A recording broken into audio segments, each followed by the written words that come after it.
રાજ્ય અને દેશમાં જ્યારે ચૂંટણીનો રંગ જામ્યો છે, જાહેરાત થઈ ચૂકી છે, ત્યારબાદ ક્યાંક પ્રચાર તો ક્યાંક આરોપ, ક્યાંક પ્રત્યારોપ તો ક્યાંક તીખા શબ્દોની વણઝાર જોવા મળશે. તો ગુજરાતની ગલીઓથી સંસદની સડક સુધીની છે આ વર્ચસ્વની લડાઈ.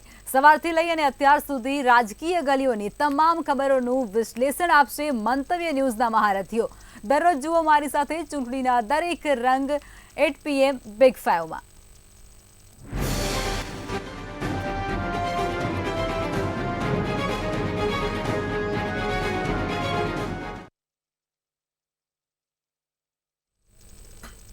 તો શરૂઆત કરીએ દિલ્હીના મુખ્યમંત્રી અરવિંદ કેજરીવાલને રાઉઝ એવન્યુ કોર્ટ તરફથી મોટો ઝટકો લાગ્યો છે. દિલ્હીના મુખ્યમંત્રી અરવિંદ કેજરીવાલને સોમવારે ઈડીના રિમાન્ડ પૂરા થયા બાદ રાઉઝ એવન્યુ કોર્ટમાં રજૂ કરવામાં આવ્યા હતા, જ્યાંથી તેમને 15 દિવસની ન્યાયિક કસ્ટડીમાં મોકલવામાં આવ્યા છે.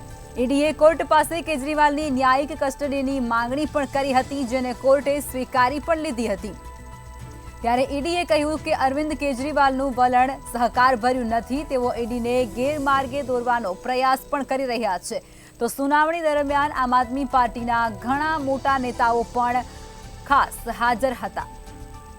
અરવિંદ કેજરીવાલની મુશ્કેલીઓમાં ફરીવાર વધારો થયો હોય તેવું લાગી રહ્યું છે. કેજરીવાલ જેલમાંથી સરકાર ચલાવશે કે શું, તે પણ એક મોટો પ્રશ્ન થઈ રહ્યો છે. કેજરીવાલને વધુ એક ઝટકો. કોર્ટે 15 દિવસની જ્યુડિશિયલ કસ્ટડી આપી. રાઉઝ એવન્યુ કોર્ટ તરફથી આ મોટો ઝટકો તેઓને ફરી એકવાર લાગી ચૂક્યો છે. ત્યારે હવે એવા સવાલો પણ ઊભા થાય છે કે શું દિલ્હીની સરકાર છે તે અરવિંદ કેજરીવાલ જેલમાંથી ચલાવશે કે પછી કોઈ અન્ય નિર્ણય લેવાશે કે શું.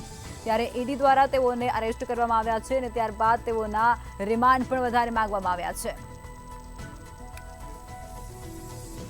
તો આજ મુદ્દે વધુ વિગતો સાથે અમારા સંવાદદાતા વિશાલ મહેતા ન્યૂઝરૂમથી લાઈવ જોડાઈ ચૂક્યા છે. વિશાલ, વધુ એકવાર અરવિંદ કેજરીવાલને ઝટકો લાગ્યો છે તેવી પરિસ્થિતિનું નિર્માણ થઈ ચૂક્યું છે. તેમની મુશ્કેલીઓમાં સતત વધારો થઈ રહ્યો છે. શું છે માહિતી?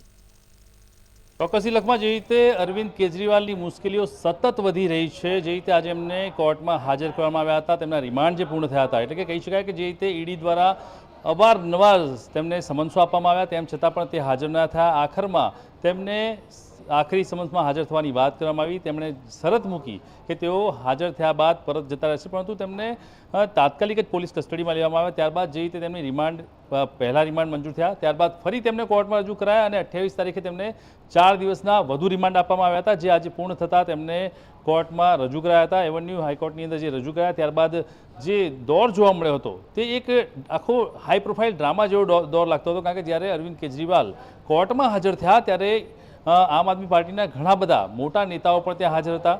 સાથે જ જોવા જઈએ તો જે રીતે ઈડી સમક્ષ તેમનું જે વર્તન હતું તે યોગ્ય ન હતું, તેમ પણ ક્યાંક ને ક્યાંક ઈડીના અધિકારીઓ દ્વારા રજૂઆત કરવામાં આવી. ઈડી દ્વારા સતત રજૂઆત કરવામાં આવતી હતી કે અરવિંદ કેજરીવાલ કોઈપણ પ્રકારે સહયોગ આપતા નથી, અને એ જ મુદ્દો હતો કે જેને લઈને ક્યાંક ને ક્યાંક કોર્ટને જણાવવામાં આવતું હતું કે જે ઈડી દ્વારા જે કાર્યવાહી કરવામાં આવી રહી છે તેને લઈને અરવિંદ કેજરીવાલ સપોર્ટ નથી કરી રહ્યા, ક્યાંક ને ક્યાંક તેની અવગણના કરી રહ્યા છે.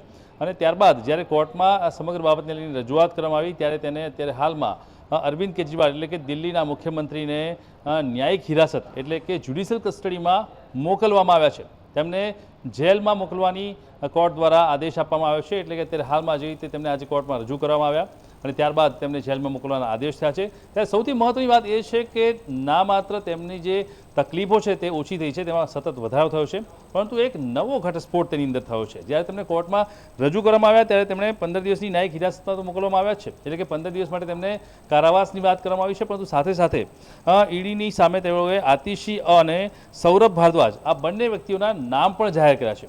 એટલે કે હવે ધીરે ધીરે આ કેસની અંદર નવા ખુલાસાઓ થઈ રહ્યા છે, નવા નામો બહાર આવી રહ્યા છે. આવનારા સમયની અંદર જે રીતે અત્યારે હાલમાં અરવિંદ કેજરીવાલ ઈડી સમક્ષ જે રજૂઆતો કરી રહ્યા હતા તેની અંદર પૂછપરછની અંદર જે ખુલાસાઓ થઈ રહ્યા છે, ક્યાંક તેઓ વાતને ફેરવી રહ્યા છે. ત્યારે હવે આ બે જે નામ છે, આતિશી અને જે ભારદ્વાજનું નામ છે, તે બંને નામ બહાર આવવાની સાથે હવે એક નવો વળાંક આવ્યો છે અને તપાસનો દોર બીજી દિશામાં શરૂ થશે. ત્યારે બીજી તરફ 15 દિવસની જ્યુડિશિયલ કસ્ટડી દરમિયાન તેમને અત્યારે હાલમાં જે આદેશ થયા છે તે મુજબ તેમને અત્યારે હાલમાં જેલ હવાલે કરવામાં આવે છે. જી લખમાં. જી વિશાલ, પરંતુ અહીં એ સવાલ પણ ઊભો થઈ રહ્યો છે કે દિલ્હીની સરકાર છે તે કેજરીવાલ જેલમાંથી ચલાવશે કે પછી કોઈ અન્ય નિર્ણય લેવામાં આવશે? જે અત્યાર સુધીમાં જે રીતે વાત થતી હતી ત્યાં ક્યાંક ને ક્યાંક એવું પણ થતું હતું કે તેઓ પોતે પોતાના પદને કોકને સોંપે અથવા તો પદ પરથી હટી જાય, પરંતુ અરવિંદ કેજરીવાલની હઠ હજી પણ તે જ રીતની છે. અરવિંદ કેજરીવાલ કહી રહ્યા છે કે હું જેલની અંદર રહીને પણ સરકાર ચલાવીશ. તેઓ પોતાની જીદ છોડી નથી રહ્યા અને ક્યાંક ને ક્યાંક આજે પણ તેમનો નિર્ણય અડગ છે. તે એવું જ કહી રહ્યા છે કે જેલમાંથી હું મારી સરકાર ચલાવીશ.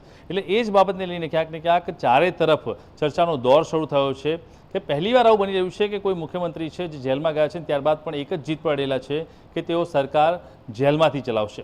અને આ જ નિર્ણયને લઈને ક્યાંક ને ક્યાંક અત્યારે હાલમાં દિલ્હીની જે પરિસ્થિતિ છે, દિલ્હીની પરિસ્થિતિ ક્યાંક ને ક્યાંક અવઢવમાં જ હોય તેવી લાગે છે, કારણ કે કેજરીવાલ એક તરફ ક્યાંક ને ક્યાંક કાયદાના કુંડાળામાં ફસાયેલા છે, બીજી તરફ નેતાઓ છે કેજરીવાલના એટલે કે આમ આદમી પાર્ટીના જે વડીલ જે સિનિયર નેતાઓ છે તે પણ ક્યાંક ચિંતામાં છે.